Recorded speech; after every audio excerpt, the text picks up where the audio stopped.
RDC TV. O Rio Grande se conecta aqui.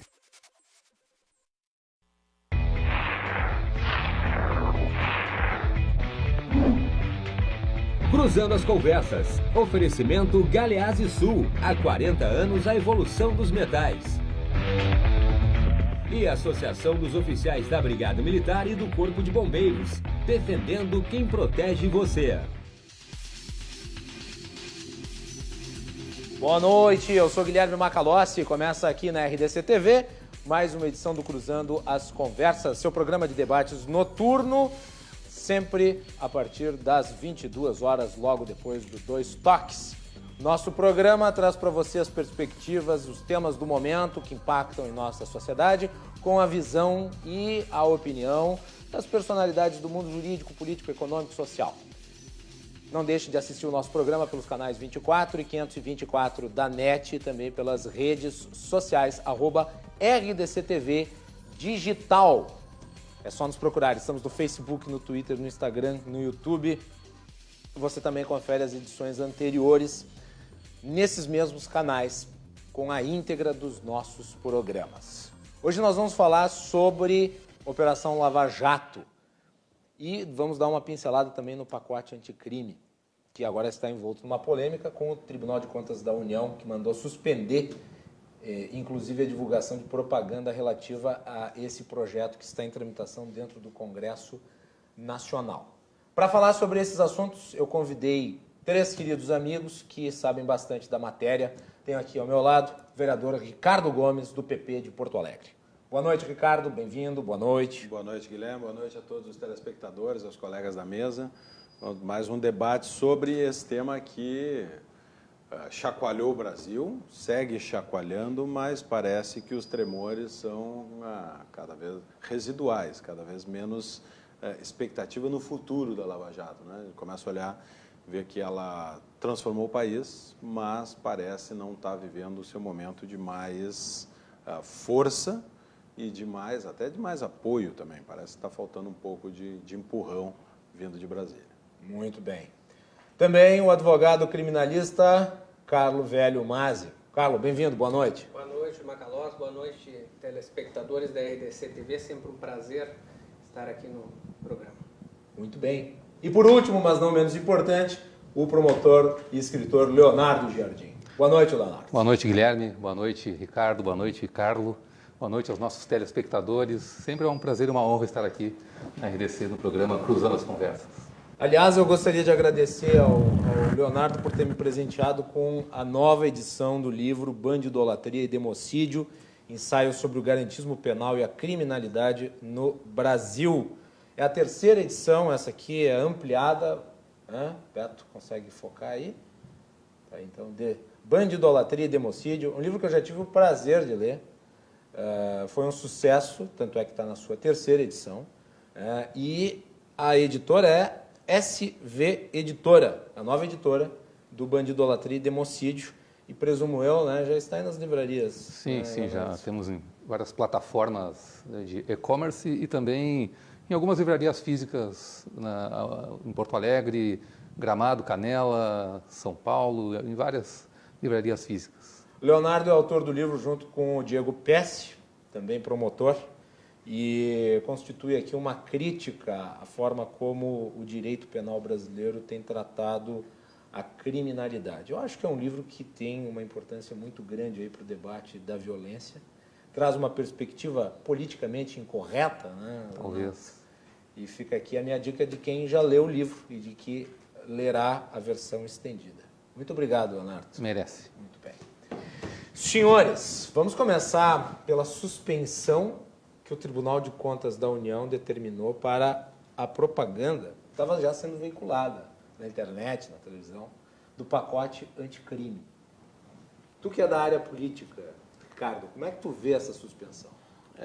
Primeiro, com tristeza, né? Porque o que se vê no Brasil, até com as redes de televisão envolvidas, eu falo de novelas, tem toda uma criação de uma... E não tem palavra melhor do que do título do livro do Dr. Leonardo, a bandidolatria, né? O país, a mídia construiu uma imagem do criminoso coitadinho, do traficante que é o herói da favela, enfim, uma situação de aceitação social do crime. E agora que a sociedade clamou por uma alteração nisso, por uma mudança da forma de encarar a criminalidade no Brasil, e o governo precisa passar um pacote, justamente agora vem uma restrição para a comunicação, como se o governo fosse capaz de fazer frente aos milhões de reais que são investidos numa criação dessa imagem da bandidolatria. Mas eu vou fazer uma provocação, Ricardo. Tu, como liberal, não defende que se corte custo de publicidade estatal? Não tem dúvida nenhuma que o ideal seria que o Estado não tivesse verba de propaganda. Agora, em havendo, eu prefiro que ela esteja, por exemplo, alocada numa campanha como essa, do que fazendo propaganda de estatal monopolista. Então, o governo faz propaganda da Caixa Federal falando do FGTS. A Caixa tem o monopólio da exploração do FGTS. Vai fazer propaganda do quê? Petrobras fazendo propaganda institucional na televisão. É virtualmente monopolista. Legalmente não é mais, mas virtualmente é. Então, e segundo, embora exista essa limitação que me parece adequada de gasto, não se limitou o gasto do governo com publicidade. Então, o Tribunal de Contas não disse que o Estado não pode investir em publicidade. Disse não pode que essa campanha não pode ser feita. Esse tema não. Pode falar o que quiser, pode botar FUNAI, qualquer coisa, mas esse tema não.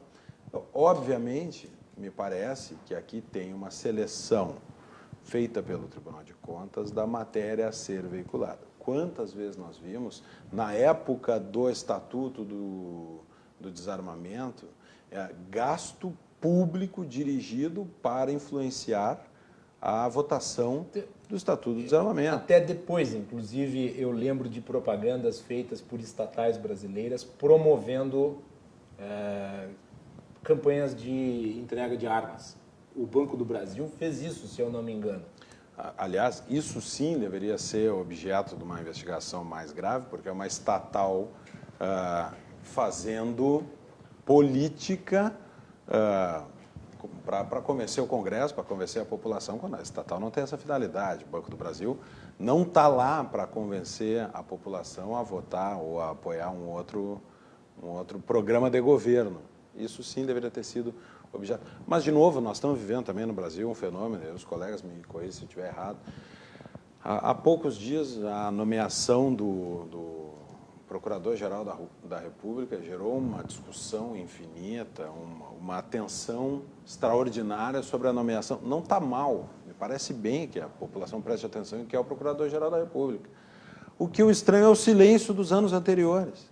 Eu nunca vi o Brasil discutir com tanto afinco quem é o Procurador-Geral da República. Agora virou um tema de maior importância. Eu nunca vi o Tribunal de Contas fazer esse tipo de escrutínio sobre os gastos publicitários do governo e promovendo campanhas. Agora o Tribunal de Contas acordou para a necessidade de evitar que o Estado invista dinheiro do povo em mídia. Isso, então, para mim, existe claramente, dos órgãos de controle também, um momento pré-governo Bolsonaro e um momento pós-governo Bolsonaro. Ou talvez eu vou falar, um momento pré-Lava Jato e um momento pós-Lava Jato, talvez. Eu deixo de provocação, mas noto uma mudança de critério dos órgãos de controle, da mídia, um escrutínio agora que é feito ao mínimo detalhe que por tantos anos passou. Onde é que estava esse pessoal quando roubaram bilhões de reais da Petrobras? Não estava olhando, não estava cuidando. Né? O Tribunal de Contas deixou acontecer, não voluntariamente, mas escapou aos olhos do Tribunal de Contas tudo o que aconteceu nesses anos do governo do PT. Agora o problema é o governo gastar numa propaganda na televisão. Me parece que tem, no mínimo, aí um desajuste. Muito bem. Aliás, falando em Procurador-Geral da República, eu sugestiono aí uma alteração na legislação, que se exija psicotécnico do indicado, para evitar episódios como esse aí do Rodrigo Janot, que confessou ter tramado o assassinato de um ministro do Supremo Tribunal Federal. Gostemos ou não do ministro. Ou concordemos falseou ou a não. confissão também. Tem uma cara de que isso foi inventado para bombar o livro, mas não deu certo, porque eu fiquei sabendo que os lançamentos do livro dele em São Paulo, no Rio de Janeiro, foram um fracasso. Tinha gente lá para comprar livro de direito tributário, que é um tema muito mais complexo, muito menos interessante do que a biografia de um procurador-geral da República, que era o comandante da maior operação de investigação de corrupção da história do país. Tinha 40 pessoas só no lançamento do livro dele, foi esvaziado. Ou seja, não deu lá muito certo. Diria o Paulo Santana que o livro é um sucesso das livrarias, porque o livro fica só na livraria. Carlos Mazzi, vamos lá, sua avaliação. Magalhães, eu penso o seguinte, que essa questão de lei anticorrupção e também esses pacotes que buscam aí reformas da legislação, é necessário um debate bem mais profundo disso aí. Não me parece que, como nós temos discutido ultimamente, assim, reformas em matéria processual penal e em matéria penal no Brasil, a tendência sempre é incrementar o uso do direito penal, né? E aí vem aquela questão dos direitos e garantias fundamentais, que é evidente que eu aí talvez entre em algum descompasso com o promotor Jardim. Eu penso que no Brasil o que o Supremo tem feito ultimamente é talvez tentar salvar alguns desses direitos assim que parecem um pouco esquecidos na Constituição Federal de 88, que foram direitos conquistados historicamente e que são direitos contramajoritários, quer dizer que eles não ficam vinculados a uma determinada época ou a um determinado desejo da população, eles devem ser... Tu has de concordar comigo, Mazzi, que o Supremo Tribunal Federal tem se postado de uma maneira um tanto dúbia em relação a várias matérias. Nós já está debatemos, bastante dividido o Supremo. Nós já debatemos aqui Sim. em inúmeras oportunidades que tu vieste sobre os posicionamentos que mudam constantemente em termos jurisprudenciais e que se relacionam, por exemplo, com o entendimento sobre prisão após segunda instância. É verdade. Mudar tantas vezes de posição em tão pouco tempo... É um problema dos precedentes. Com a mesma Constituição. Causa com a mesma composição quase, com uma diferença de um ministro. E é por isso que eu digo que o Brasil tem que levar os direitos a sério, né? Porque causa a sensação de que o Supremo Tribunal Federal se porta para além dos argumentos técnicos que podem haver. Tem argumentos metajurídicos, né? Argumentos Parece que é uma posição casuística da Corte.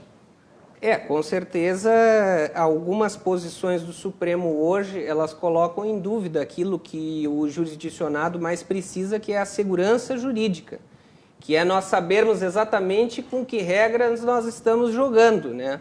Tendo essa perspectiva do processo penal, e aqui eu falo da minha posição como estudioso do direito penal, no processo penal nós temos que ter regras claras de como o cidadão vai ser processado criminalmente. E isso hoje encontra uma certa flexibilidade nesse decisionismo dos tribunais. Porque hoje nós não sabemos exatamente se há uma jurisprudência formada em certos temas, o que coloca em sérias dúvidas, assim, como se portar dentro do processo penal e, sobretudo, essas últimas decisões do Supremo, que são decisões que são decisões tomadas por uma maioria muito pequena de votos, né? Sempre há essas divergências bem marcantes no Supremo, agora nos últimos tempos. Me parece que o Supremo está dividido entre os lavajatistas e os anti-lavajatistas. Não, mas aí eu não vejo nesse sentido. Não parece que tem uma turma específica ali formada pelo Luiz Fux, pelo Se for Fachin, fazer uma análise política, talvez. Barroso. Talvez uma análise política e de argumentos metajurídicos. metajurídicos. Um núcleo duro do chamado lavajatismo no Supremo. Mas nesse precedente agora das alegações finais? Das alegações finais, né, da ordem das alegações finais do delator, o ministro Alexandre de Moraes foi favorável à concessão do habeas corpus em favor desse ex-diretor da Petrobras. Então, há algumas posições ali que estão em franca mudança. Nós não sabemos exatamente como vai ser daqui para frente em vários tópicos da Lava Jato, sobretudo porque a Lava Jato é uma operação sem precedentes. É uma operação que traz circunstâncias novas, como o próprio TRF4 aqui colocou, quando analisou algumas questões envolvendo nulidades, e disse que o juiz, especialmente Sérgio Moro ali, se deparou com várias questões novas no processo penal que nunca antes haviam sido colocadas, como esta questão das alegações finais do delator, em processos em que há delatores e delatados. Então, isso vai ter que ser enfrentado pelas cortes e vai terminar sempre no Supremo, essas decisões. O que não é bom, né? Porque... Alguém tem que ter a palavra final. Mas o problema é que a palavra final sempre seja lá da última instância, que seria a instância constitucional, virou a corte revisora de todas as decisões judiciais do país. Isso isso contribui para a defeito. insegurança. Né? Desculpa, antes do colega, colega de todos os advogados. Não, eu não sou só bacharel. Isso é um defeito constitucional brasileiro, que é esse controle da constitucionalidade, primeiro difuso, que é feito do juiz que em estágio probatório na vara civil de Guaporé, não sei nem se tem pode decretar, declara uma lei da República inconstitucional. Mas agora um jovem imberbe, que acaba de passar no concurso, declara uma lei da República inconstitucional. Deixa de aplicar, porque no meu entender é contra a Constituição. Segundo, esse controle, a palavra final, que nós sabemos que é do Supremo, ela se dá só no fim do processo inteiro. Na Alemanha, suspende, quando se alega que uma determinada lei é inconstitucional, suspende o processo e joga direto na Suprema Corte. Quer dizer, não vai vara criminal, Tribunal de Justiça, STJ, chega no STF.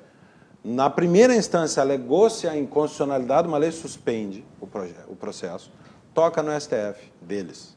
A Suprema Corte decidiu, volta e volta valendo igual para todo mundo. Todas as cortes do país têm que aplicar o precedente de uma decisão da Suprema Corte. Tentou-se fazer isso com as súmulas vinculantes. Mas ainda assim, as súmulas vinculantes aqui, elas resultam de decisões reiteradas de última instância. Então, o processo, não basta nenhum processo chegar no STF depois de 15 anos. Veja o seguinte, a Constituição brasileira, sábado passado, cumpriu 31 anos. 31 anos de vigência da Constituição e o Supremo agora está decidindo o que é a constitucionalidade de nós. Sou advogado trabalhista, uma súmula do Tribunal Superior do Trabalho que proibiu durante anos, décadas, a terceirização de mão de obra no Brasil. Empresas perderam milhões de reais pagando indenizações para trabalhadores, sindicatos, ações sindicais. Agora, 20 anos depois da súmula, o Supremo Tribunal Federal diz assim, pensando bem, sempre foi permitida a terceirização e a súmula é inconstitucional. Então, 20 anos discutindo isso para o Supremo se manifestar. Mas há que se verificar também que essas questões chegam no Supremo porque há muitas ilegalidades sendo praticadas nas instâncias iniciais. E aí isso vai subindo até chegar no Supremo Tribunal Federal. Se não houvesse esses problemas lá no juiz do interior, que simplesmente decide desrespeitar a Constituição, simplesmente decide passar por cima de uma lei e aplicar o que ele entende que é o correto. Mas isso nós não vemos somente juízes de primeiro grau fazer, né? Nós vemos juízes do Supremo fazendo também. Né? Ignorar uma lei e aplicar uma lei que vem da cabeça dele, construindo uma situação, dizendo que está aplicando a Constituição, quando na verdade está agindo arbitrariamente. Isso não é privilégio de juiz de primeira, segunda instância ou de ministro. Tanto agora, que mudaram o conceito de trânsito em julgado. Né? O Supremo Tribunal Federal criou um outro conceito. Jardim. Desculpe. Imagina. Vamos lá, promotor. Pois é, agora, a respeito só para dar uma pincelada na questão da publicidade, né? Eu sou totalmente contra publicidade institucional, porque publicidade tem em si o conceito de marketing, de retórica, de persuasão, e o que o governo tem que fazer é informar o cidadão e não tentar persuadi-los disso ou daquilo. Até nessa questão específica do pacote anticrime, eu creio que o povo não precisa sequer ser convencido de que esse pacote é necessário, porque se for fazer uma pesquisa na população, vai ser amplamente favorável. Né? Agora, isso é um ponto. O outro ponto é, esse ineditismo, como bem apontou o vereador Ricardo, dessa decisão do TCU, movida aí por uma representação do Ministério Público lá do Tribunal de Contas da União, que fundamentou da seguinte maneira, né, em relação a isso, que o objetivo da campanha seria tentar espalhar a sensação de insegurança no país, promovendo medo, ódio e intolerância. Então, nós não temos uma sensação de insegurança, nós, aliás, na verdade, não temos nem insegurança, é só uma sensação, e o que causa essa sensação não são 60 mil homicídios por ano, e sim a campanha que prega o combate a essa criminalidade. A argumentação é pobre. É totalmente piada. Pobre e por esse trecho aqui se percebe o caráter totalmente ideológico dessa intervenção e por isso o ineditismo, né? Porque de alguma forma há uma tentativa de, aplicando aquelas máximas que a gente aponta no livro que nós chamamos de bandidolatria, tentar de uma certa forma obstaculizar o combate efetivo ao crime, que de maneira alguma, doutor Carlos, pretende que se ofenda ou que se desconsiderem garantias. O que não se quer é que as garantias e os direitos que devem ser realmente levados a sério, dworkianamente ou não, a sério, que as garantias e os direitos eles sejam assegurados nos seus limites e que não sirvam como salvaguardas para o cometimento de crimes, que é o que tem acontecido no Brasil. E a campanha, talvez, por ter ido contra um discurso hegemônico em sentido contrário, e começa a dizer isso de uma maneira mais clara, talvez por isso ela tenha suscitado esse tipo de resistência e essa reação inédita do TCU. Muito bem, vamos falar sobre as decisões aí recentes do Supremo concernentes à ordem das alegações finais em casos de delação. Eu gostaria de puxar esse assunto porque ele foi muito debatido e os efeitos dele ainda não foram determinados, principalmente depois que o presidente do Supremo Tribunal Federal, Dias Toffoli, veio com a ideia de uma modulação. O Lewandowski disse que não era modulação, né? Que não era bem assim e tal, mas enfim, a ideia do presidente do Supremo Tribunal Federal, Dias Toffoli, era de criar um regramento para a aplicação da decisão do Supremo Tribunal Federal. Eu tenho uma opinião polêmica sobre isso, eu gostaria de saber qual que é a de vocês. Eu vou começar pelo Leonardo dessa vez.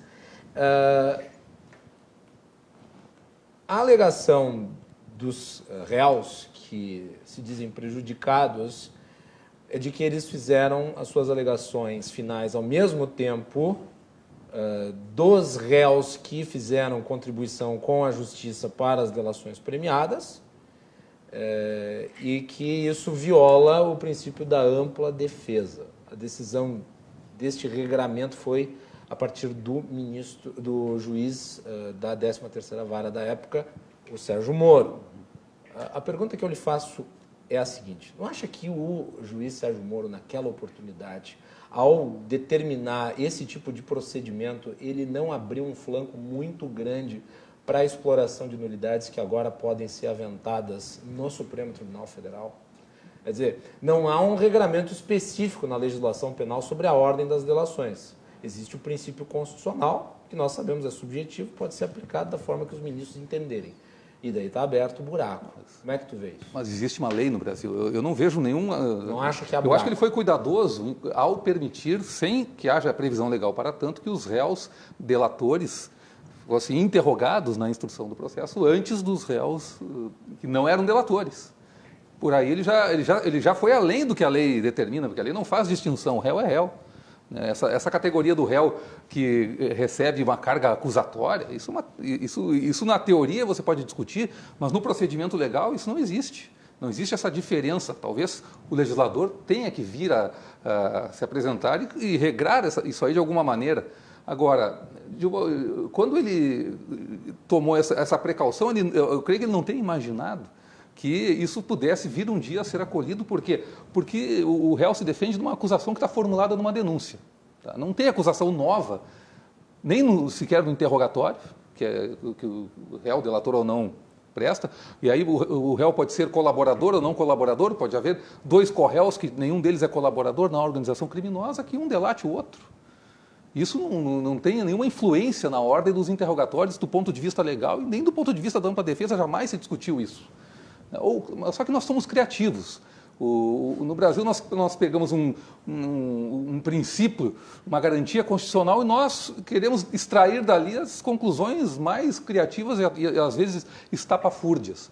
Então, a decisão do então juiz Sérgio Moro foi corretíssima porque não havia previsão legal para isso. Ele já havia até tomado a precaução de, durante a instrução do processo, e eu vi ministro do Supremo Tribunal Federal, nesse julgamento, confundir instrução do processo, ou seja, produção de prova, colheita de depoimentos e interrogatório de réu, com alegações finais, o que é talvez para a população em geral seja algo que escape, mas para quem lida com o direito e com o direito penal no dia a dia como nós, é um erro grotesco confundir a alegação final com produção de prova. Ali não está sendo produzida a prova, está sendo debatida a prova que já foi produzida.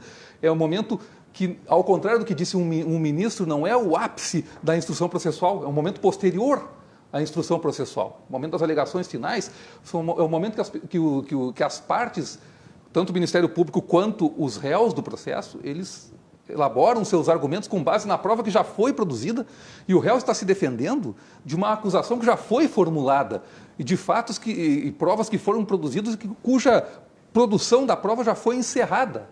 Ou seja, é mera retórica, alegação, persuasão do magistrado. Ou seja, quando você alega que tem que ser ouvido depois do colaborador, tudo bem, eu até entendo que o sujeito possa ter se sentido prejudicado, mas eles não explicam sequer qual foi esse prejuízo concreto, porque existe um princípio do processo penal que diz que não se declara nulidade sem que haja um prejuízo comprovado. E ali não se cogita de alegar qual foi o prejuízo específico. Apenas eles sustentam, e é com base nisso que alguns ministros decidem, que eles pediram desde o primeiro grau, e o Sérgio Moro indeferiu, e o Tribunal Regional Federal também não permitiu, e isso chegou no Supremo sem que ninguém tenha atendido, que deveriam ter atendido lá no começo, segundo os ministros que acolheram a tese. Ou seja, é algo que foi alegado e que não foi atendido no momento. Mas prejuízo concreto, nenhum foi alegado. Qual foi o argumento aqui que deixou de ser rebatido nas alegações do réu delatado em relação ao réu delator? A minha questão aqui é a seguinte: eu acredito que as alegações finais do réu delatado, depois das alegações finais do réu delator, não alterariam o juízo do magistrado de primeira instância. Eu acho que a condenação viria de qualquer modo. A condenação ou a absolvição. O juiz raramente ele vai analisar as alegações finais para condenar ou absolver, ele vai analisar a prova. O juiz não pode entrar na sentença já sabendo o que ele vai... O que eu estou dizendo é o seguinte, conhecendo o que conheço do juiz Sérgio Moro, a sua postura nos processos, eu entendo que mesmo as alegações finais do réu que é delatado, não alterariam o entendimento dele em relação ao processo. De modo que eu achei, em relação a esta decisão específica, de manter as alegações finais conjuntamente, uma espécie de decisão temerária. Porque abre a margem. E a margem agora está sendo explorada.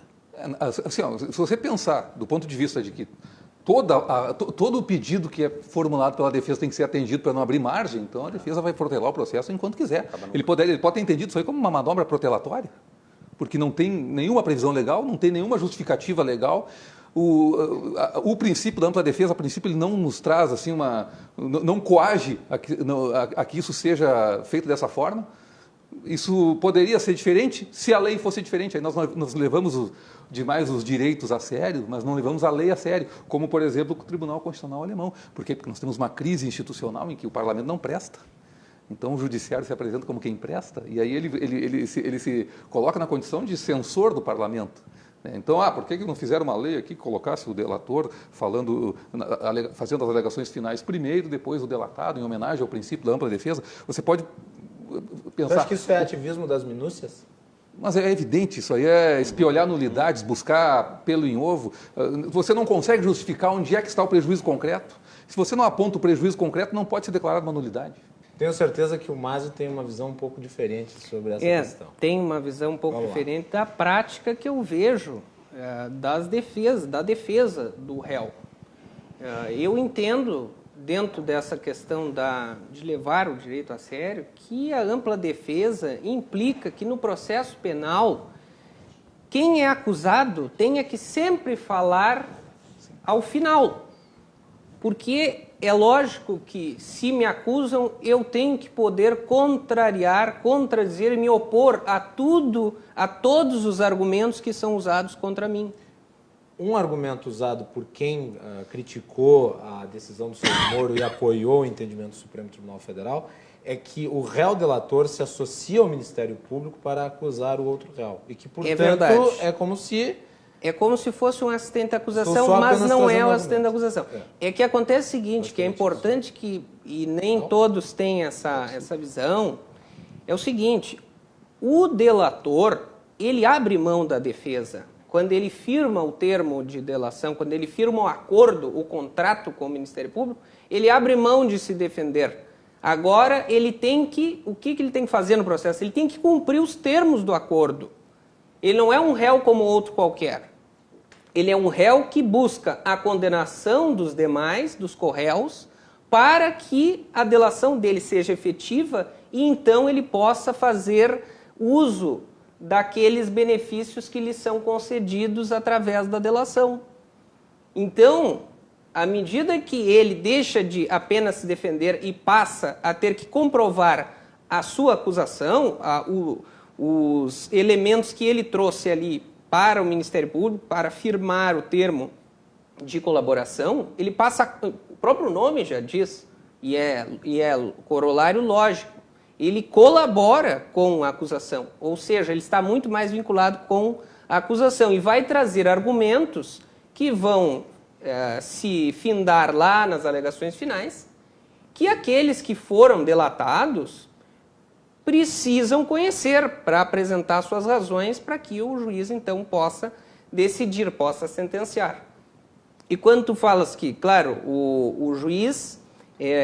mas nós já mais ou menos sabemos se o juiz vai decidir de um lado ou outro. O juiz vai formando sua convicção ao longo do processo, evidentemente. As alegações finais são apenas uma etapa processual importante onde as partes vão fazer as suas considerações finais.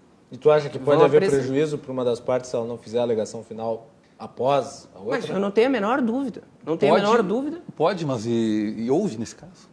Não me importa se houve ou não, porque o prejuízo é presumido neste caso, considerando que a ampla defesa é um direito indisponível, é um direito público que está na Constituição e nós precisamos garantir a nossa Constituição. Nós precisamos garantir que todo e qualquer cidadão que venha a ser acusado de um crime possa ter todas as chances de defesa. E aí, se ele for condenado, muito bem, foi condenado adequadamente nos termos da lei e da Constituição. E nós temos que ver que é bem verdade que o Código de Processo Penal teve uma reforma importante em 2008, que não alterou a ordem das alegações finais.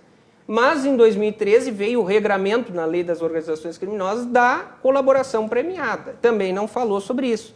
Agora, o Supremo é questionado desta matéria pela primeira vez. Mas aí vem uma questão que vai na contramão do que tu estás pensando. A partir de um HC, o Supremo pode determinar um entendimento sobre legislação que nem existe. Quer dizer, ele não está sendo ativista. Está criando procedimento. Não está criando um procedimento. Que a lei deveria ter criado. Não me parece que esse é o caso. Esse foi o argumento do Edson Fachin, que isso aí estaria criando lei, né? Que o Supremo estaria se substituindo ao legislador. Só que o Supremo é a Corte Constitucional, ele faz a leitura da legislação a leitura da legislação do ordenamento jurídico brasileiro à luz da Constituição.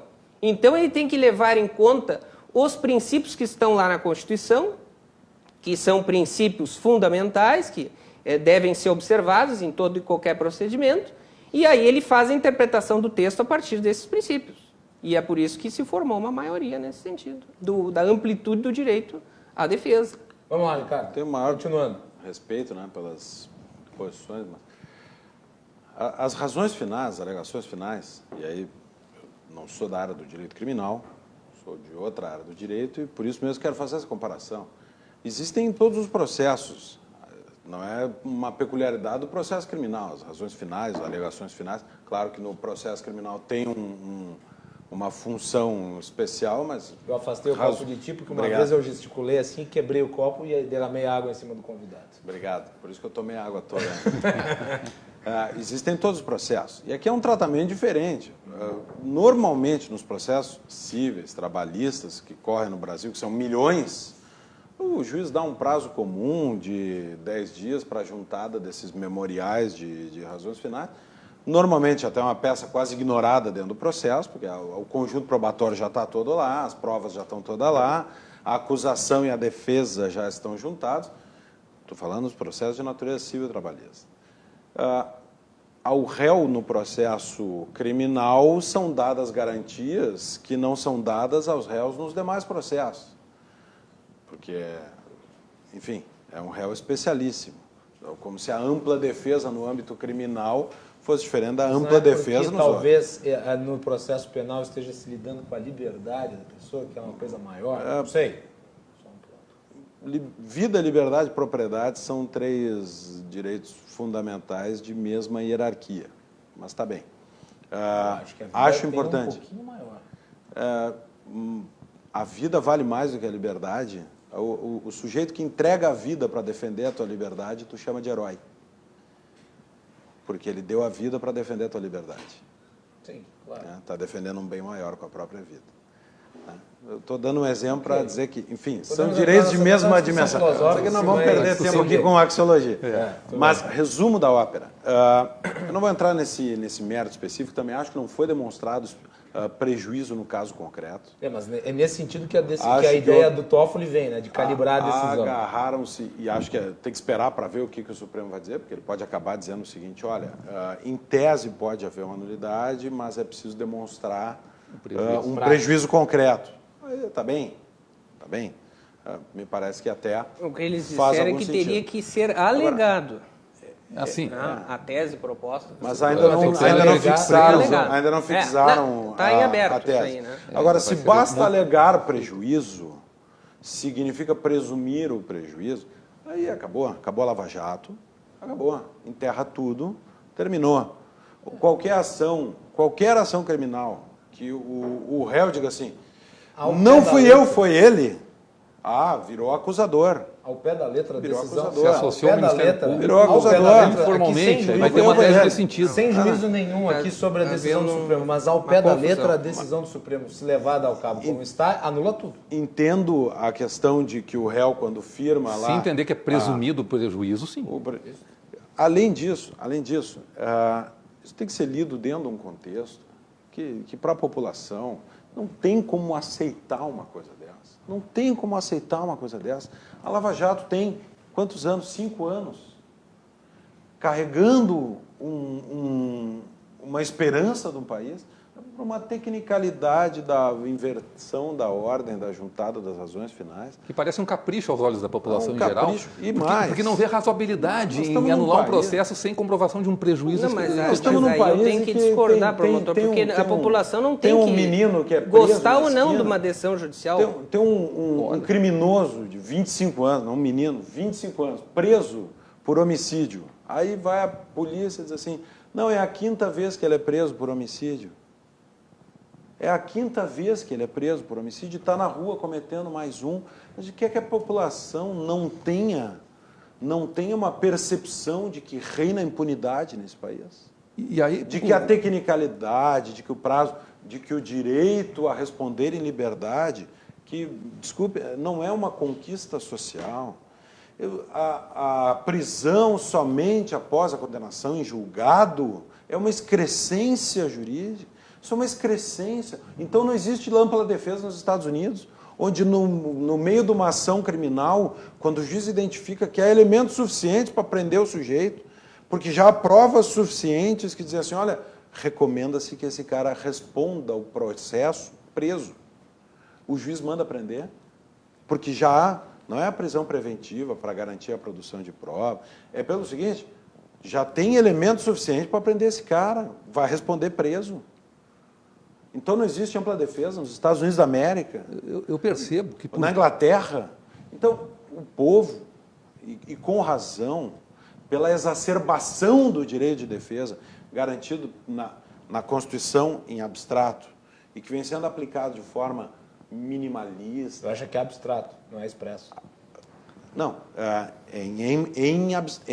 não é em Lá concreto, tá escrito em abstrato. trânsito em julgado. Na Nesse previsão, caso, a nesse única caso, coisa que se busca está escrito na Constituição. é saber qual é a o Supremo acusação. interpretou, A única coisa que se quer é saber o que é a acusação. Neste caso, o Supremo interpretou contra o que está escrito expressamente na Constituição. Sim. O que está escrito na Constituição é um absurdo. É. Deveria ser objeto de emenda? Sim. Não de uma decisão do Supremo contra a Constituição? Em tese. Mas até lá o Supremo não deve decidir de acordo com o que Aí vem o seguinte, diz o seguinte, não, mas isso é cláusula pétrea, não pode nem emendar na Constituição, tem que fazer uma Constituinte nova. Em que casos o direito admite uma Constituição nova? Em caso de revolução. O que está se dizendo? Só se acontecer uma revolução, rasgar a Constituição, aí sim poderá haver prisão em segunda instância. Parece isso razoável para o cidadão? Vamos fazer a revolução para prender o sujeito depois da segunda instância? Que quantos anos leva no Brasil uma condenação em segunda instância? Volto para o Mas e depois para o Leonardo. Vai.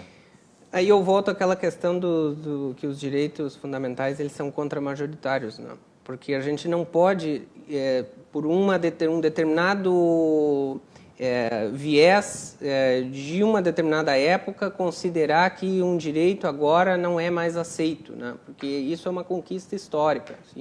Se nós vamos pegar um direito como o direito à igualdade, se eu retornar lá na Alemanha nazista, em que não se consideravam, as pessoas não eram iguais, e aquilo era legitimado pela lei, legitimado pela Constituição da época, hoje eu não poderia alterar uma Constituição para dizer que nem todos são iguais perante a lei. Então, são direitos que não retrocedem. Não se retrocede em termos de direitos humanos. Mas se for um erro estabelecer na Constituição que não pode haver prisão até o trânsito em julgado, que é uma demasia, e que é uma demasia no Brasil, como é no mundo civilizado, não retrocede, vamos ficar com o erro até a Constituição acabar. Que pereça o mundo. É uma discussão muito... Assim, seria um outro programa, né, para falar sobre essa questão do trânsito em julgado. Não, com certeza. Mas é óbvio que não é razoável que você atribua ao legislador constituinte, que na verdade, na nossa Assembleia Constituinte, foi uma Assembleia Constituinte fajuta. Né? Foi um Congresso Nacional que foi eleito para fazer o papel de Assembleia Constituinte e depois continuar como Congresso Nacional. Ou seja, não teve uma Constituinte exclusiva para aquilo ali. Né? E que colocaram essa cláusula e que colocaram outras cláusulas ali até sem votação, conforme já foi confessado por parlamentares da época. Né? Então, e a gente ficar refém disso e não poder mais questionar algo que não é razoável do ponto de vista do bom senso, que alguns tentam confundir o bom senso, que é uma ideia razoável que as pessoas em geral têm a respeito das coisas, dos seres, dos entes, né? Confunde o bom senso com o senso comum, que é algo raso e que só nós, doutos acadêmicos, temos a visão privilegiada do que é melhor, do que é mais correto, do que é mais científico. Né? E dizer que a população, em geral, ela não merece ter a sua opinião levada em consideração, porque ela, afinal de contas, ela não é tão douta quanto nós. Por vezes, isso se torna um argumento de autoridade, um argumento de uma certa arrogância para com aquilo que por vezes, é fundamentado na experiência milenar, na própria tradição que nos trouxe até aqui, né, enquanto civilização. Né? E desprezar tudo isso aí é algo que a gente não pode.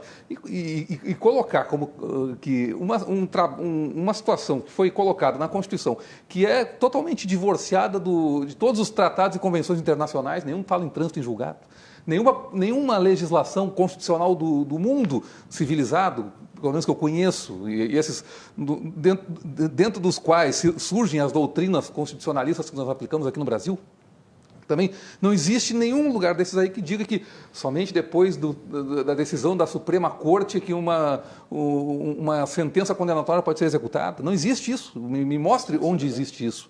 A Argentina talvez agora esteja tentando caminhar para um caminho que era uma jabuticaba aqui do Brasil, que foi porque colocaram na Constituição trânsito em julgado da sentença penal condenatória, de uma maneira equivocada. Isso vai ter que ser lido de um jeito que não desproteja os direitos de todos os cidadãos. Isso pode levar uma década, isso garante a impunidade decenal. Isso é desequilibrado. Isso A impunidade decenal. Vai matar alguém, vai 10 anos, tu tem de pena em casa, está liberado, por 10 anos. Está lá o goleiro Bruno dando autógrafos no time dele. Né? Mas aí cumpriu a pena. Um pedaço da pena, pena, que é outra excrescência no Brasil. Foi uma pena... Progressão de regime é outra excrescência. Eu ia perguntar isso para o Maza, inclusive, antes de nós encerrarmos o bloco. Partindo do ponto, depois nós vamos voltar para a questão das delações, mas já que entramos nesse assunto, vamos encerrar o bloco com isso. Partindo do ponto, Maza, que a presunção de inocência ela se dá até o trânsito em julgado, segundo o que está na Constituição, e isso é cláusula pétrea, não poderia ser alterado, dá para ser regulado? Olha, tu pode criar um regramento para a presunção de inocência? Eu acho que alguns determinando o que é presunção de inocência, quando se esgota a presunção de inocência, porque quando se fala de culpa, se vai até a segunda instância. Eu vou te dar um exemplo muito simples. Isso aqui é um copo. Perfeito, sim. Se isso aqui é um copo, eu não posso dizer que isso aqui é um celular. Isso aqui é um copo e sempre vai ser um copo. Eu não posso dizer que isso aqui é um celular. Trânsito em julgado é a mesma coisa. Tem coisas que são o que são. É da sua natureza. Eu não posso alterar porque eu quero que o Supremo Tribunal Federal diga que isso aqui é um celular. Não vai se tornar um celular. Vai ser sempre o trânsito em julgado. Está na Constituição, aí muda a lei. Bom, aí quer mudar a Constituição, é uma outra história. Mas algumas coisas a gente tem que ter princípios. Mas quando o Código de Processo Penal não é uma questão de princípio, é uma questão de positivismo mesmo. Né? Você está sendo positivista. Mas quando o Código de Processo Penal diz que as alegações finais são simultâneas, aí não. Aí o Supremo pode dizer que o que é simultâneo não, mas aí nós temos o conteúdo de um direito que está sendo violado ali quando não é apresentado, quando a defesa não tem a oportunidade de falar por fim. Que me parece que aí, eu acho que o direito mais básico no processo penal... Mas a falácia desse argumento é o fato de que você está dizendo que os outros réus não estão se defendendo. Todos ali são réus, então todos ali são defesa. O Ministério Público é o acusador. O delator tem menos carga do que os demais. O prazo do Ministério Público foi o primeiro e depois abriu o prazo comum para as defesas. Mas qual é a defesa do delator? Aliás, a colaboração premiada é um direito. Ele vai defender os termos do acordo que ele fez, porque ele quer ser beneficiado por aquele acordo. Ele vai ser condenado. Ele tem o direito de confessar, porque ele tem que falar a verdade. Ele não faz acordo para mentir. Exatamente. O princípio que norteia a colaboração premiada. A não ser o pessoal da JBS. Não, ele pode. Se ele descumpriu o acordo. Uma delação nula. É por isso que ele tem que ser o primeiro, porque ele tem que cumprir o acordo. O princípio da veracidade que norteia toda a colaboração premiada, ela não é autônoma, ele tem que estar. Aquilo tem que ser provado, aquilo que ele afirmou deve ser provado, ou seja, o juiz só vai levar em consideração e ele só vai ter os benefícios se aquilo for verdade. Exato, se aquilo for verdade dentro da instrução. Exato. Ou seja, ele está se defendendo ali também. Agora, se ele se autoacusa e acusa os demais. Ele defende atacando? É isso? Ele defende confessando. E confessando ele diz tudo que sabe. E se dizer a verdade é algo que viola garantias constitucionais... Quando ele se defende, ele imputa aos outros um crime. E quando ele imputa, ele traz argumentos que levam à condenação daquela pessoa. Por isso que aquela pessoa tem que saber tudo que tem contra ela para poder aí se defender. Mas por que ele faz isso? Porque ele quer ser condenado? Jardim, vamos... Uma pena mais leve? Porque ele quer ter os direitos da delação. Mas ele não quer ser... Mas ele é inocente e... Ele não é inocente. Ele abriu mão da inocência dele. De alegar inocência quando ele firmou o acordo. Do estado de inocência. Ele não é inocente, tanto é que ele firmou um acordo. Ele é culpado. Vamos para o nosso intervalo, senhores. Vamos para o nosso intervalo. Vamos fazer o intervalo e nós voltamos na sequência com a continuação do Cruzando as Conversas. Hoje temos aqui um belo debate sobre Lava Jato com Ricardo Gomes, Carlo Mazzi, Leonardo Jardim. Você nos acompanha pelos canais 24 e 524 da NET e pelas redes sociais. Já voltamos.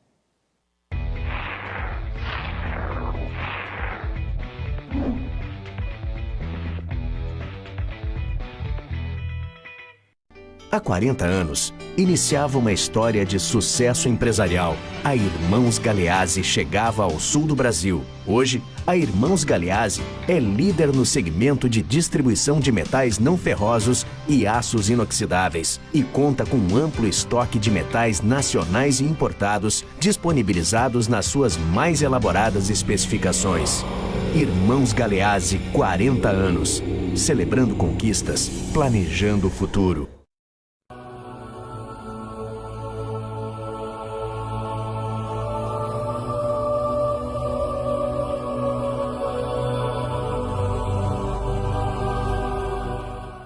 Dois hospitais, duas cidades diferentes, duas histórias semelhantes.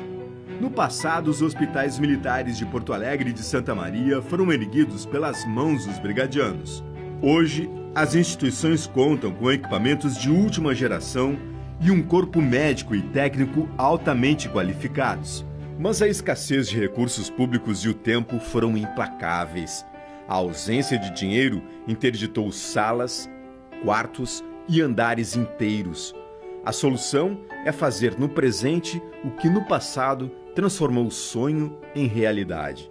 Por isso, a Azof-BM, em parceria com outras instituições de classe da Brigada Militar e do Corpo de Bombeiros, lançou uma campanha de arrecadação de recursos. As doações são voluntárias e qualquer um pode participar.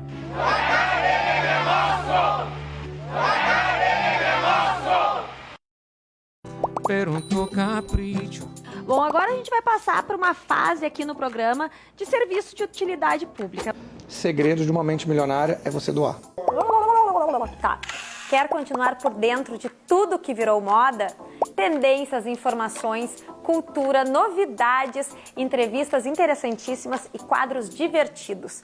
Tudo isso aqui, ao vivo, todos os dias, no Virou Moda, nos canais 24 e 524 da NET. Agora, se você perdeu ao vivo, dá para acompanhar todo o nosso conteúdo nas redes sociais da RDC TV Digital. Instagram, YouTube, Facebook, Twitter, a gente está em tudo que é lugar. Fica ligado que aqui só tem coisa boa. Me acompanha no Virou Moda. Toda a galera fã do Virou Moda, beijo do Luan Santana pra vocês. Virou Moda, amando, viva e seja feliz.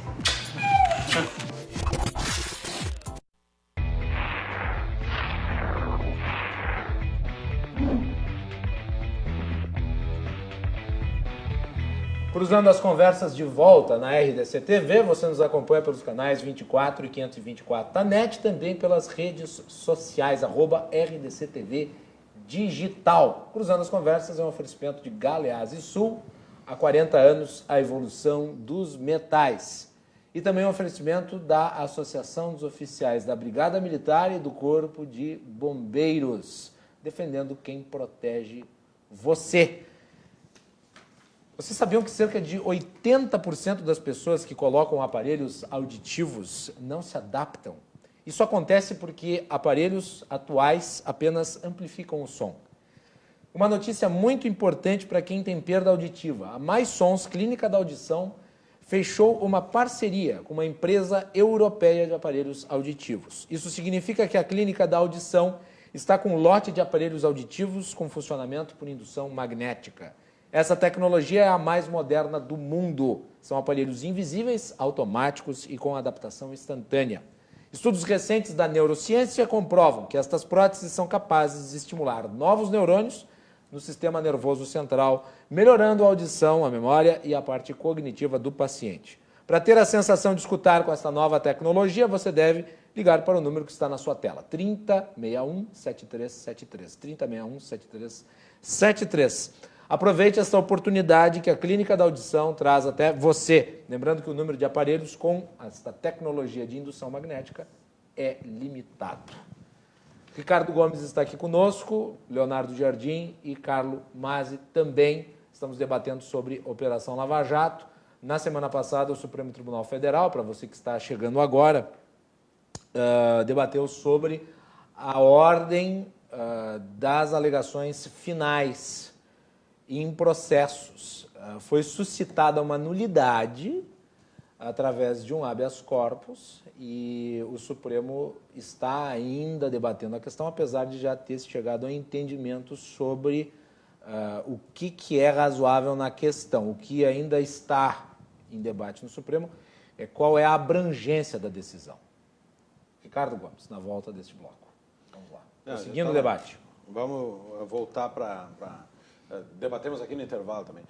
O programa continua no intervalo. Existem questões, e essa questão do Supremo Tribunal Federal acaba produzindo uma revolta nas pessoas, porque está se assistindo mais um capítulo de eventual impunidade para a Operação Lava Jato, que foi transformadora no Brasil.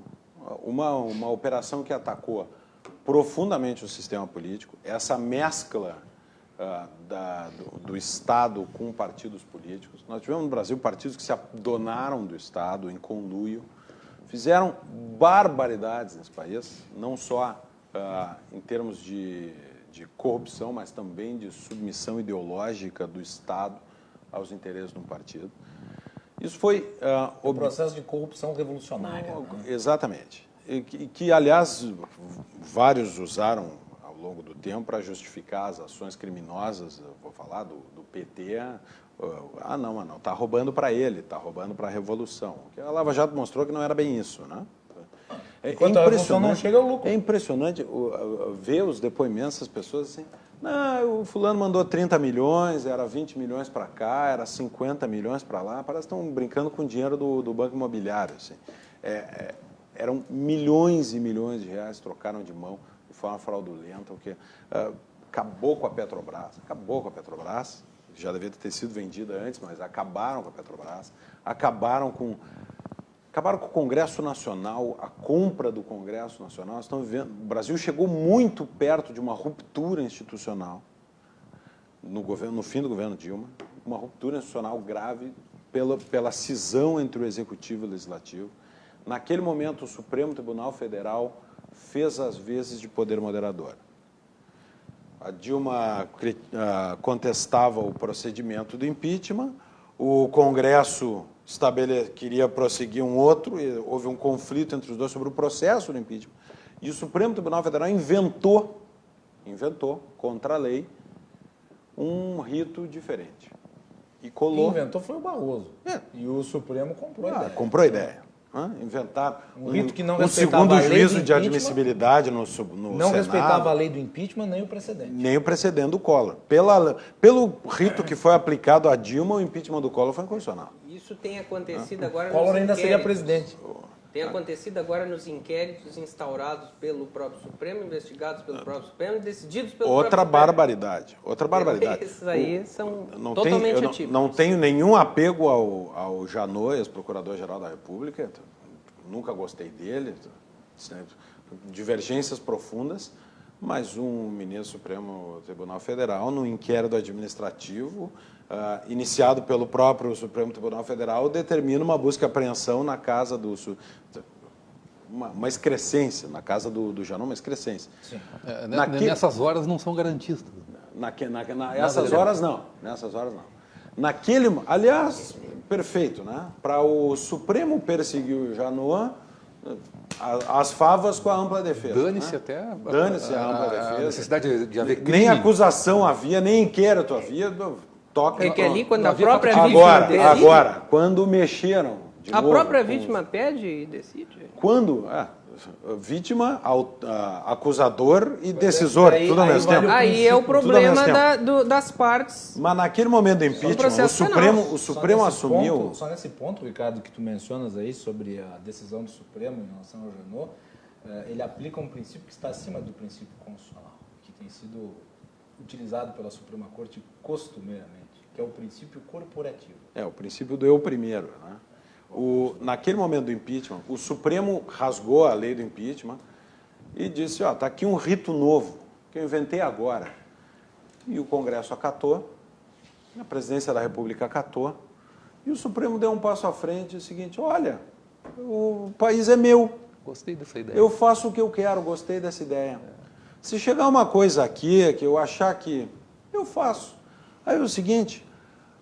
Tem 2 advogados, 2 especialistas em direito criminal aqui. Não há pena sem lei anterior que a defina. Não é isso? Não há crime, nula pena sine lege. Não há pena sem lei. Não há crime sem lei. Chegou lá no Supremo e disseram o seguinte: olha, tem um crime de racismo aqui. Eu posso dizer que homofobia também é crime.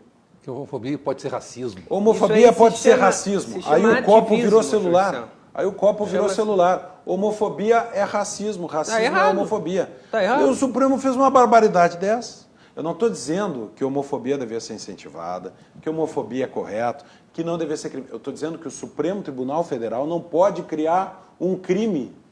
Concordo plenamente. Não pode estabelecer o que é em tese, o que é um crime. Criou um tipo penal e passou. E agora vem essas coisas. O Supremo está fora de controle constitucional. O Supremo se colocou acima da lei. E o Supremo é tão Estado quanto é o Executivo e quanto é o Legislativo. E quando um órgão do Estado está acima da lei, isso não se chama Estado de Direito, isso se chama tirania. Um poder estatal que não está sujeito à lei é o conceito típico de soberano absolutista. É um poder estatal que não se submete à lei. O Supremo, no Brasil, é o Constituinte. Quem o controla? Deixa eu só passar... Essa é a questão. Deixa eu passar por uma provocação ao Mas aqui.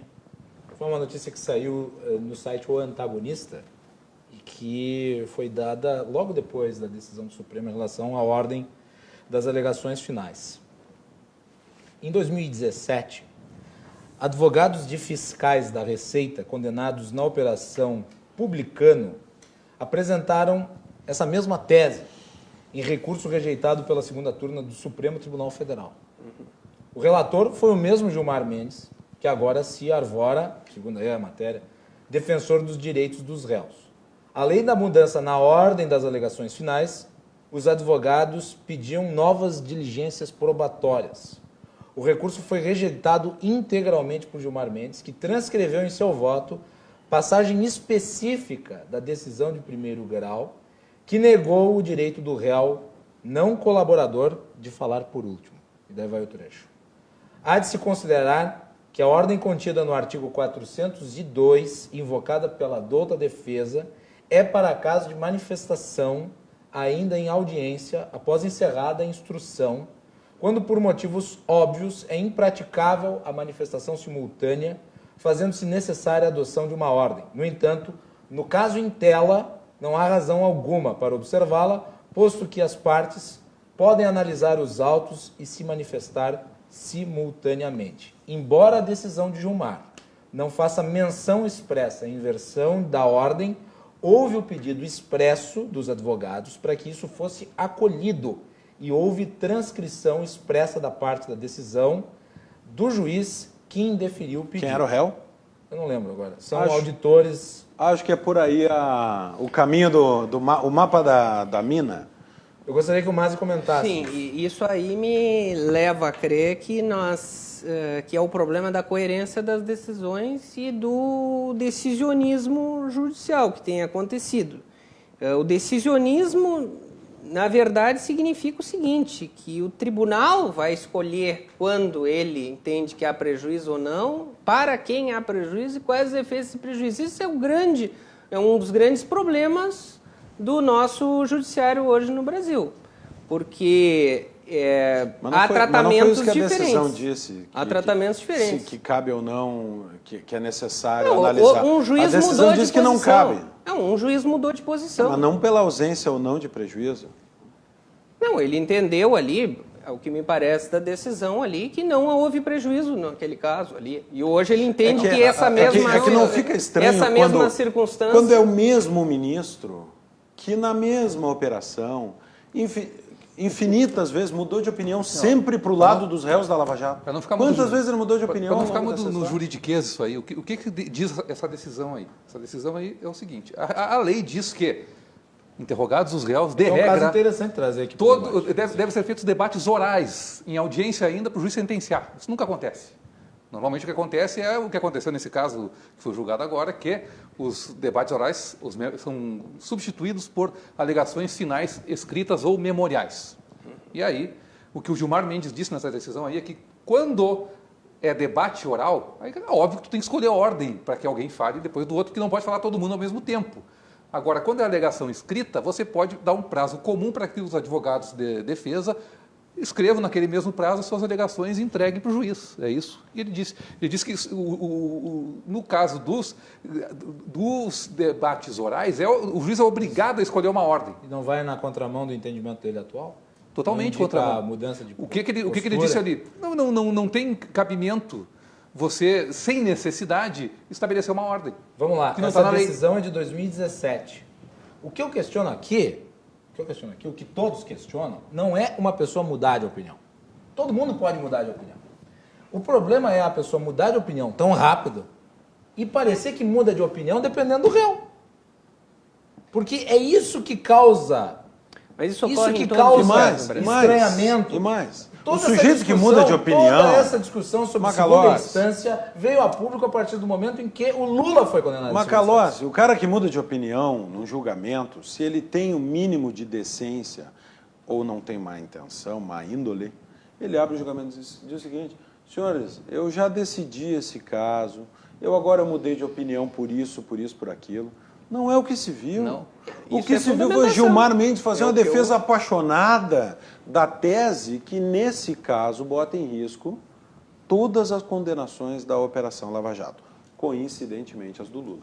Mas é uma coisa. Mas também houve mudança de posição do ministro Alexandre de Moraes, que agora votou favorável à tese esta de que o delatado tem que falar por último. Então, ocorrem essas mudanças. Eu não quero defender Gilmar Mendes nenhum, não é isso. O que eu acho, só concluindo aqui, promotor, é que o que tem acontecido muito no Brasil, e aí nós estamos falando aqui de STF, mas vamos olhar a grande massa do processo penal brasileiro, especialmente nos casos de prisão ou liberdade, quem são as pessoas que são presas no Brasil. Então, o direito penal, hoje no Brasil, ele é de acordo com quem é o réu. Como assim? O que eu quero dizer é que a pessoa que é o réu, a pessoa que responde o processo penal, ela é tratada de maneira distinta de acordo com determinadas questões. Acabamos de ver social, isso. Tipo penal que é acusado. Acabamos de ver isso.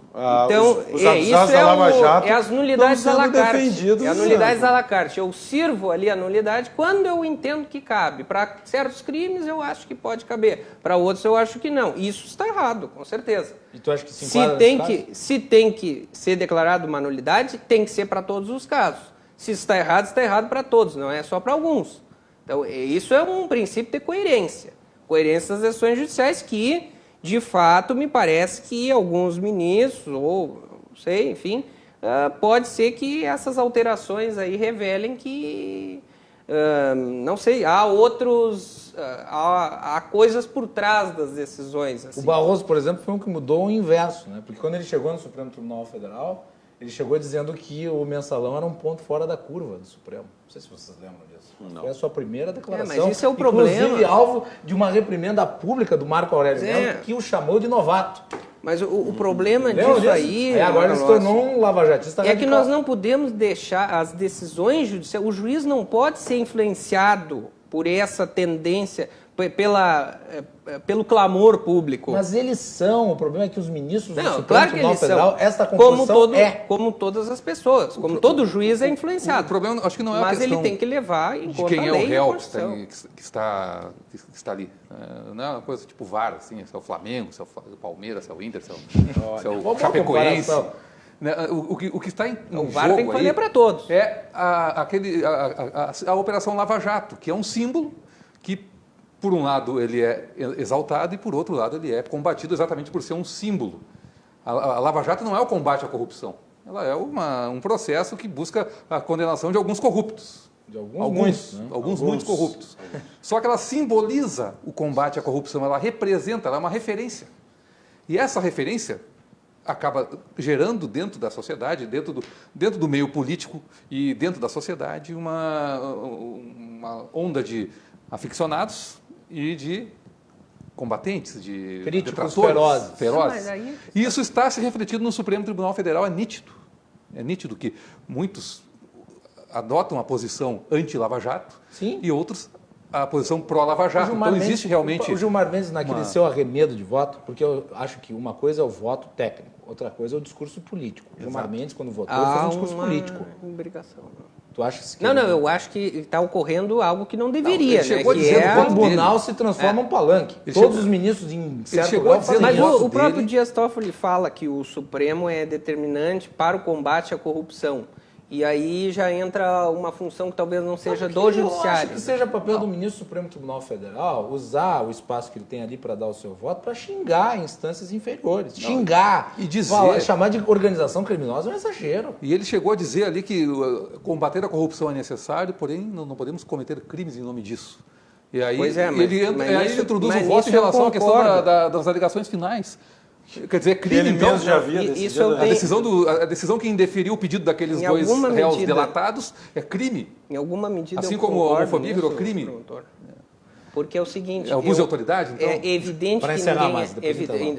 Vou concluir. É evidente que ninguém é contra a Lava Jato e nem ao combate à corrupção, que é uma prática que causa inúmeros... Ninguém não. É uma afirmação bem questionável. Bom, tá bem. As pessoas de bem, vamos dizer, as pessoas que querem efetivamente o esclarecimento desses fatos, vamos dizer assim. Só que a Lava Jato ela tem que dar o exemplo. Ela tem que ser o exemplo de que o judiciário brasileiro pode cumprir a lei, e a sua lei é válida, a lei brasileira, o ordenamento jurídico brasileiro é válido, deve ser cumprido, e as pessoas vão ser condenadas, os que devem ser condenados, dentro da nossa Constituição e da nossa lei. Só isso. Demonstrar para os outros países, darmos o exemplo de que a nossa lei aqui é cumprida. Nós respeitamos a nossa lei, respeitamos os nossos princípios de tal e assim condenamos esse cidadão. Só ser boa quando produz uma nulidade e uma absolvição. Não, o problema é o seguinte... Exatamente o que eu estou dizendo. Para explicar para quem está em casa é o VAR. Né? Mas é isso que eu estou dizendo. Tudo que o VAR pegar tem que ser pênalti, aí é bom.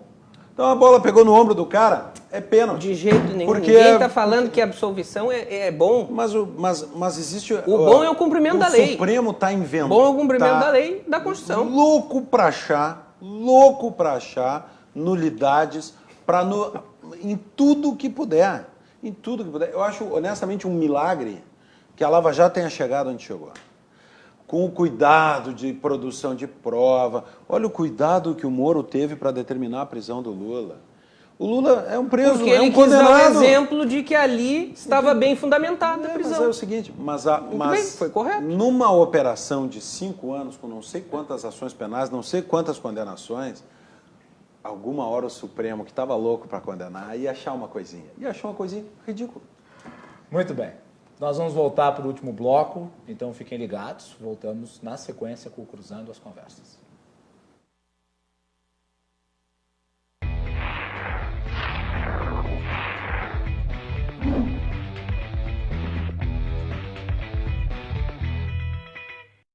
Há 40 anos, iniciava uma história de sucesso empresarial. A Irmãos Galeazzi chegava ao sul do Brasil. Hoje, a Irmãos Galeazzi é líder no segmento de distribuição de metais não ferrosos e aços inoxidáveis e conta com um amplo estoque de metais nacionais e importados disponibilizados nas suas mais elaboradas especificações. Irmãos Galeazzi, 40 anos. Celebrando conquistas, planejando o futuro. Olá pessoal, eu tenho uma dica para quem tem perda auditiva e alguma dificuldade para se adaptar aos aparelhos tradicionais. A boa notícia é que a Mais Sons trouxe para o sul do país a mais nova tecnologia digital, com próteses auditivas automáticas, sem troca de pilhas e com adaptação instantânea, selecionando todas as frequências através de um software. Faça como eu, agende sua avaliação médica, ligue 3377-7073. Cansado daqueles filmes que só fazem a família chorar? Cansei dessa vida. Hoje, traga seus filhotes para dar muitas risadas. Ai, meu pai! No filme mais engraçado do ano. Ó, que novidade! Angry Birds 2, o filme, hoje nos cinemas. Vem aí o evento que é a cara do jovem, a Feira do Estudante Expo CERS. palestras, games, shows e muito conhecimento. Além de conteúdo sobre inovação, empreendedorismo, profissões do futuro e muito mais. Será nos dias 9 e 10 de outubro, no Centro de Eventos e Teatro CERS. Evento gratuito. Informações e inscrições em cers.org.br. For my whole life, I didn't know if I even really existed. But I do. And people are starting to notice. When you bring me out, can you introduce me as Joker?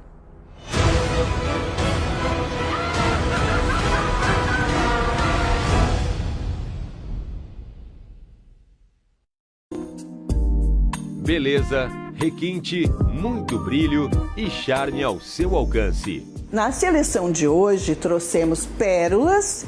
Reparem que coisa linda, um pouquinho mais de longe para ver o comprimento. A seleção de hoje é linda, em ouro amarelo 18 quilates.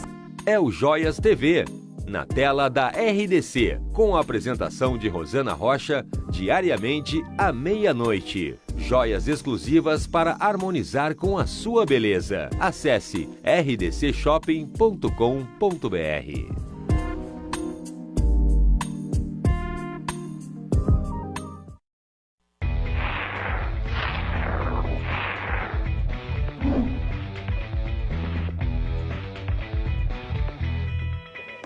Estamos de volta com o Cruzando as Conversas, no último bloco, com as alegações finais dos nossos convidados. Não, com as manifestações finais de hoje, nesse belo programa sobre a Operação Lava Jato, que tentou debater um pouco aí sobre questões relativas ao ordenamento da manifestação dos réus, delator, delatado, que é fruto de uma enorme polêmica.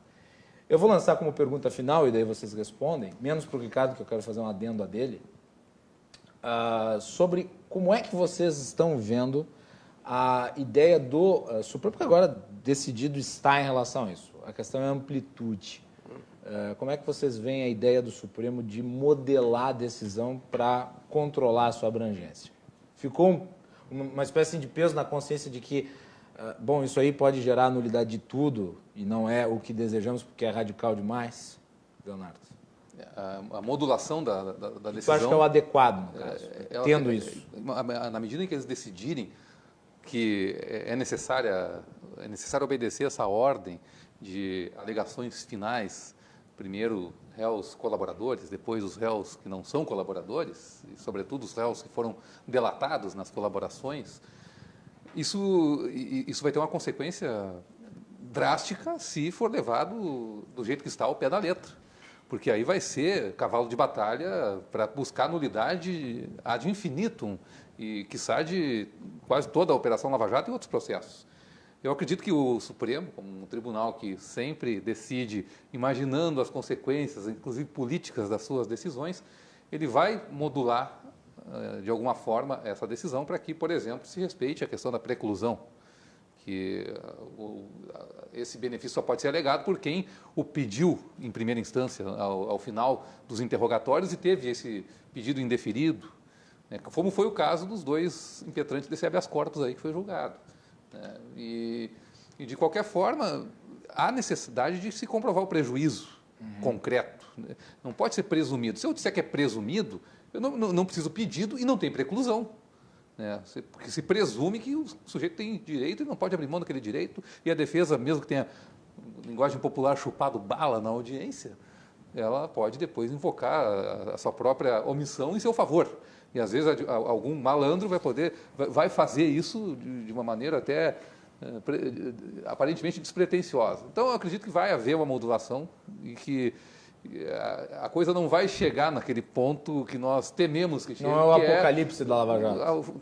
Tornar todas as decisões tomadas até agora nulas por conta da observância de um procedimento que até então não existia, que ninguém teria a obrigação de adivinhar, porque o legislador mesmo não o previu. Perfeito.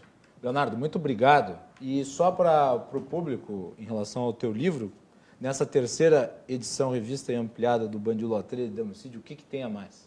Nós temos mais alguns ensaios, né, e alguns acréscimos também nos ensaios que já que já haviam no livro. Alguns artigos também que nós publicamos posteriormente a primeira e segunda edição foram acrescentados aí alguns artigos, inclusive um prefácio que eu escrevi para o livro do Marcel Van Hatten, né, em relação à questão da criminalidade, né, e um ensaio novo, excelente do Diego Pesce sobre a corrupção do ciclo cultural, com base na obra de Mário Ferreira dos Santos. Então tem grande pensador nós temos brasileiro quase esquecido. Exato, e olha, é genial demais. E tanto que a obra tem 360 páginas agora na terceira edição, ela tinha 240 na primeira e na segunda. Foi bem engordada. Se não bastasse tudo isso, a contracapa assinada pelo Benê Barbosa já é uma garantia de qualidade da Tem uma frase até do Olavo. Até do Olavo. A apresentação da Márcia Xavier de Brito, minha amiga, talentosíssima tradutora. Comovente a apresentação dela. E também o prefácio de ninguém menos que o nosso querido Percival Pugina. Um abraço, Pugina. Só craques. Muito bem. Só craques. Então, olha, Márcia Xavier de Brito eu conheci em 2002 no Instituto Liberal aqui. Já vão 17 anos. Qual o tempo passa? E a Márcia, ela relata a história pessoal dela. Ela perdeu a mãe durante um assalto. Lá no Rio de Janeiro, quando ela tinha 13, 14 anos de idade, ela nunca falou desse assunto. E ela, quando foi fazer a apresentação do livro, ela quis enfrentar esses demônios que ela tinha dentro do coração dela desde a adolescência e acabou criando uma obra de arte na apresentação do livro. Muito bem. Obrigado, Leonardo. Parabéns pela reedição do livro. Um abraço para o Pesce também. Parabéns para ele. Masi, tuas considerações finais aí sobre o problema. Macalossi, eu penso que essa questão aí do Supremo é uma questão nova, uma questão tormentosa, que, claro, vai gerar bastante controvérsia. Mas eu penso assim que o devido processo legal que está previsto na Constituição Federal, ele não a sua observância não implica não implica de nós deixarmos de combater a corrupção, que eu acho que é um viés de segurança pública importante no Brasil. Eu acho que aí, então, a observância do devido processo legal não atrapalha o combate à corrupção. Na questão essa da tese do Supremo Tribunal Federal, me parece que deve ser analisado caso a caso, porque são questões difíceis. Alegando prejuízo. A alegação do prejuízo. O prejuízo, via de regra, aqui, se nós formos falar realmente, ele deve ser presumido porque não se aplica os mesmos predicados do processo civil ao processo penal, porque aqui está se tratando da liberdade do indivíduo. Então não se poderia ir por essa teoria do prejuízo. Eu acho que o Supremo vai realmente analisar caso a caso. E, inclusive, trazendo aqui o brocardo latino, né, dormientibus non socorrit ius, que significa o seguinte, que o direito não socorre aos que dormem. Ou seja, quem não alegou não deve ser beneficiado por essa nova orientação do Supremo Tribunal Federal. Eu acho importante a discussão porque garante o direito à ampla defesa e o devido processo legal que deve ser cumprido e retoma. Lava Jato tem que dar o exemplo. Muito bem. Obrigado, Masi. Agradeço pelo convite e muito obrigado também aos meus colegas aqui de programa aqui pela oportunidade. Muito bem.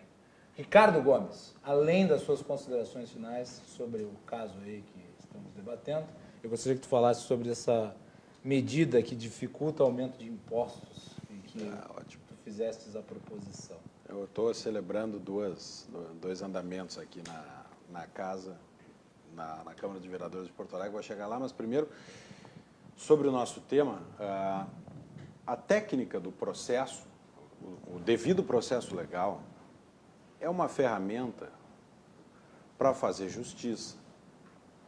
Uma técnica para produzir justiça. É o que o judiciário faz, aplica a justiça, administra a justiça. E administra com uma técnica chamada processo. Quando ela é muito frouxa nas garantias dos direitos dos réus, ela produz uma injustiça. O Estado condena alguém injustamente. É injusto, é uma injustiça. Quando o réu não tem direito de se defender, o processo não está bem calibrado, a norma, a regra do processo não está bem calibrada, não deixa o réu se defender, ataca a ampla defesa, produz injustiças, porque vai condenar um inocente. Mas se essa regra ela está calibrada, está descalibrada para o outro lado, de forma que não é possível punir os culpados, ela também produz injustiças. E a norma penal brasileira, com a Constituição, exagerada em alguns aspectos, não é que não deva haver ampla defesa, mas a condenação em última instância é uma excrescência. As progressões de regime são excrescências. A norma penal, ela está descalibrada para o outro lado. E isso, se de um lado, se não respeita os direitos individuais de ampla defesa, produz tirania do Estado, se está descalibrado para o outro lado, produz uma barbárie social, porque os punidos não são os culpados não são punidos. E é isso que está acontecendo no Brasil. Os culpados não estão sendo punidos. E nós estamos numa barbárie. Por quê? Porque o nosso direito está desregulado para o outro lado. 30 segundinhos. Não temos que cancelar as garantias constitucionais, mas temos que ajustar, que regular melhor a nossa norma penal. O que passei Gostaria que falasse mais tempo sobre. Acho que tu volta rapidinho, falar sobre, mas vou falar rapidamente. Passei na Comissão de Constituição e Justiça, agradeço aos colegas. Quantos votos? Foi a unanimidade. Maravilha. Dois projetos. Um é esse, um projeto de emenda à lei orgânica do município, que para aumentar impostos em Porto Alegre, depois desse aumento escorchante do IPTU, para aumentar a alíquota ou base de cálculo de imposto, passa a precisar 24 votos e não 19 na Câmara. Maioria qualificada. Então, dificulta o aumento de imposto em Porto Alegre. Isso depois dessa excrescência, eu votei contra, que foi esse aumento do IPTU. A segunda passou hoje, bem rapidamente, é um pouquinho sobre esse tema também.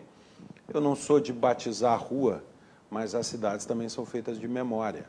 Então, estou propondo, já existe a Esquina Democrática em Porto Alegre, famosa, estou propondo que nós chamemos o cruzamento da Avenida Goethe com a Mostardeiro, no Parcão, onde aconteceram as maiores manifestações da história da cidade, estou propondo chamar aquele cruzamento de Esquina da Liberdade. É uma bela propositura. Para marcar na memória. Para marcar na memória da cidade. Não muda a vida das pessoas, mas vai fazer as pessoas lembrarem, quando passam ali, que naquela esquina nós mudamos o Brasil. Muito bem, olha, parabéns aí pelo projeto. Eu acho que essa propositura, em termos de simbolismo, ela é válida. E fica convidado para voltar aqui para falar especificamente sobre essa questão relativa a impostos. Tá bem? Obrigado, meu caro Ricardo, meu caro Leonardo e meu caro Carlo. Voltamos amanhã para falar sobre a Aerotrem aqui em Porto Alegre e mobilidade urbana. Então fiquem ligados a partir das 22 horas. Boa noite.